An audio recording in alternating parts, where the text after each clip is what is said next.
Hey guys, what's going on? Let's do our overnight betting preview for tomorrow night's games. Wednesday, February the 1st, start of the new month. We got 9 games on the schedule. Let's break down each one of these games. I got 3 leans for tonight, but we're going to look at each one of these games, see what we can expect out of these. First game, Washington is going to be at Detroit. Washington is a 6-point favorite. I had Washington favored by 6. Very accurate line. The Wizards have been uptrending. They've won 6 straight. The Pistons, on the other hand, have been going in an opposite direction. They're last in the Eastern Conference, not playing that great. Their last game, they were competitive in their matchup against the Mavs. Dallas got Luka Doncic back in that game. Detroit was very competitive throughout. They could have easily won that, but they lost it. Just small details here and there at the end. They were very competitive. The Wizards are obviously the favorite in this game, but since the line is accurate as far as I'm concerned, I don't see any real edge in this game. We're going to skip it for now. Next game, Portland at Memphis. Memphis is favored by 5.5. I had Memphis favored by 5.5. Line is accurate. Memphis finally snapped their losing streak against the Pacers, even though they did fall behind in the score in that game. But they made a big run in the second half. Ended up winning it comfortably at the end by 12. Portland, in their last game, struggled against the Hawks. The Hawks were without Trae Young, but they managed to pull it out, get a 4-point win. They were on a long homestand, guys, the Blazers. They're going to be heading back out now on the road. How many games they play at home? 1, 2, 3, 4, 5, 6. 6 straight games at home, and finally going to play a road game.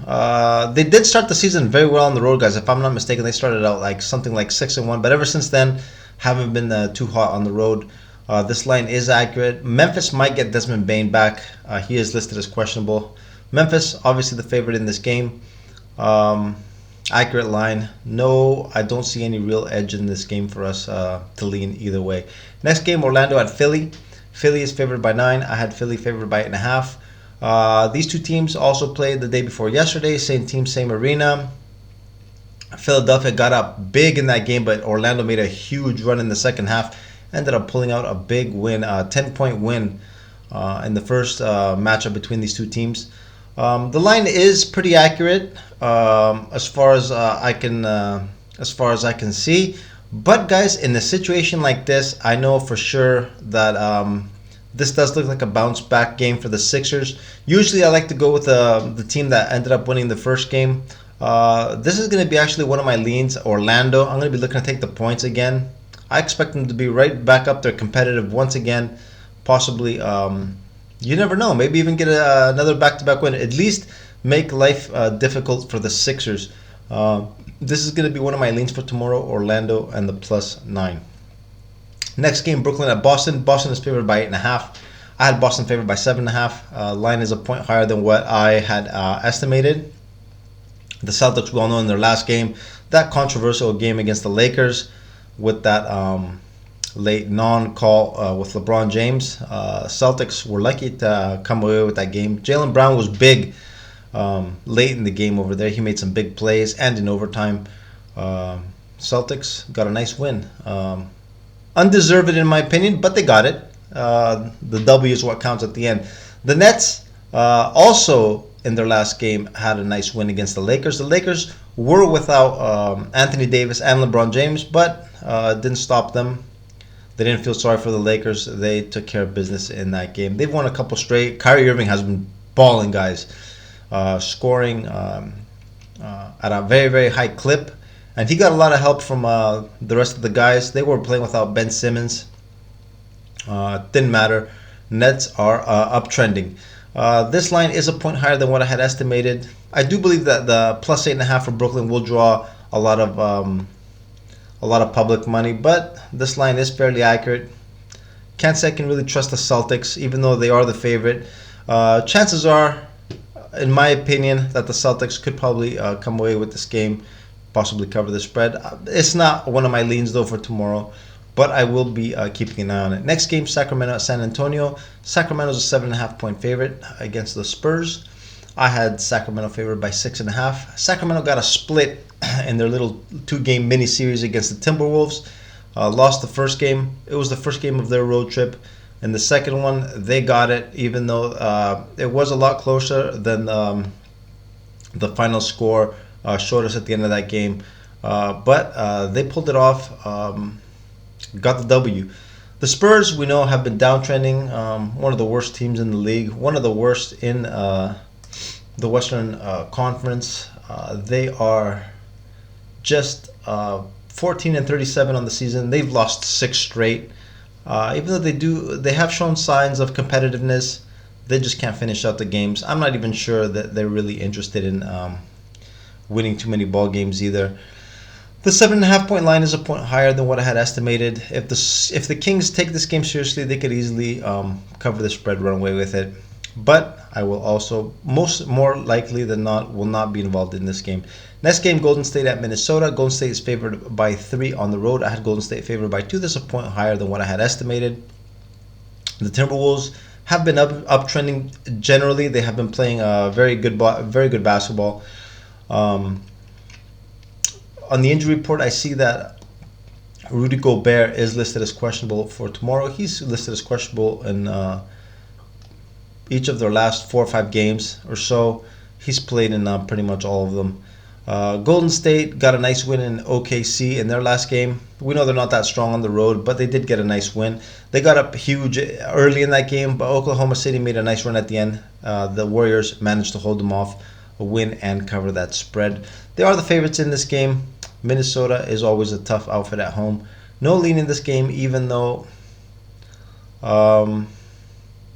if I had to pick a side, maybe I'd go with the Warriors again. They have been picking it up lately, and I do like the addition of Jordan Poole into the starting lineup. Steve Kerr finally did it. He's going with a smaller lineup. Jordan Poole, Klay Thompson, Steph Curry all playing together with Draymond Green. He took Kevon Looney out of the starting group. A lot of firepower with that lineup. We'll keep an eye on that tomorrow. Next game, Oklahoma City at Houston. OKC is a 5.5-point favorite. I had them favored by 4.5. This is a point higher than what I had estimated. The Thunder, guys, this is going to be my second lean of the night. I'm going to be going with Oklahoma City in this game. The last time they were out on the road, they have been just balling like crazy, man. Getting those wins against top quality teams also. I really like the Thunder, especially on the road. They did lose their last game, like I mentioned just a little while ago, to the Warriors. But they are a different team on the road. I really like this young team. I think they got a really, really bright future ahead of them, and nothing compared to what the Houston Rockets are doing. The Rockets, guys, last in the West. If I'm not mistaken, I think they have the worst record in the NBA, 12-38. Yep, they are bottom. Even though they did get a win in their last game, they did beat the Pistons on the road. They were without their starting center, Şengün. He's expected to play in this game. Line is a little high, knowing that he's going to be coming back. But like I said, these two teams are going in complete opposite directions. I like the Thunder in this game with the minus 5.5. Hopefully, we can get something a little lower tomorrow. And the next game, Toronto at Utah. Utah is favored by 3. I had Utah favored by 4.5. The books are giving some love to the Raptors, and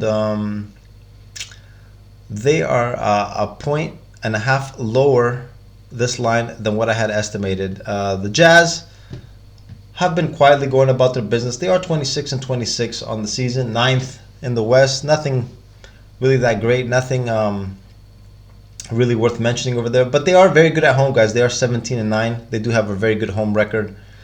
The Raptors are in the middle of a long road trip. I think they're going to be out for 8 games total.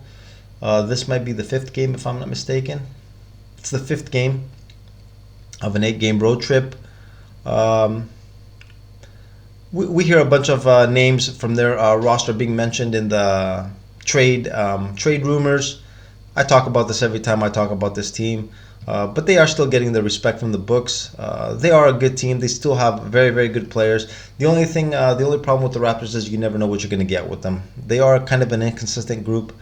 But I don't think that really matters too much to me and the system. Because I pretty much play the numbers. And in this game, guys, this is actually going to be my third lean of tomorrow night. It's going to be with the Raptors and the +3. Hopefully this line gets bumped up. I do expect Utah to be getting most of the public love in this game. Hopefully we can get something higher, 3.5 or 4. Toronto will also be without OG Anunoby. He's going to be out for a while. His name has also been linked to trade rumors. So we'll be following the situation. Last game of the schedule, Atlanta at Phoenix. Phoenix favored by 1.5. I had Phoenix favored by 2. Phoenix beat the Raptors in their last game. Chris Paul, ever since he got back in the lineup with DeAndre Ayton, the Suns have picked it up, getting a lot of wins. The only recent loss that I remember, it was against a shorthanded Mavs team. But ever since that, they jumped right back on the saddle and have picked up, I think, a couple straight, if I'm not mistaken. Yep, 2 straight wins. They're 7th currently in the West, tied actually with 27 and 25 record with the Mavs.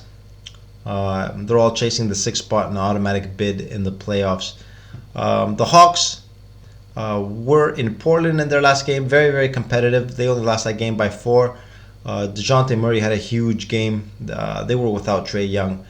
The Hawks, also we hear some names from their roster being mentioned on the trade front. We'll also keep an eye on that. Trae Young is expected to come back for this game. The reason for this short 1.5. I have no lean in this game, guys. The line is pretty accurate. I don't see any edge in this game as of now. And this is pretty much, guys, my thoughts on the 9 games. As far as my leans go, I do have these for tomorrow: Orlando +9, OKC with the -5.5, and Toronto the +3. Obviously, like I always say, these are early leans. We're gonna get into more detail tomorrow when the lines come out. We'll get more clarity on the injury report, see who's playing and who's not. Also keeping an eye on the trade tracker. I'm sure slowly now we've gotten into February. There's only 9 days left. We're gonna start seeing some movement. That's for certain. And anyways, guys, with that being said, I'm gonna wrap this video up, and we'll check things out more tomorrow in tomorrow night's video. Have a good rest, guys, and see you in the next video. Later.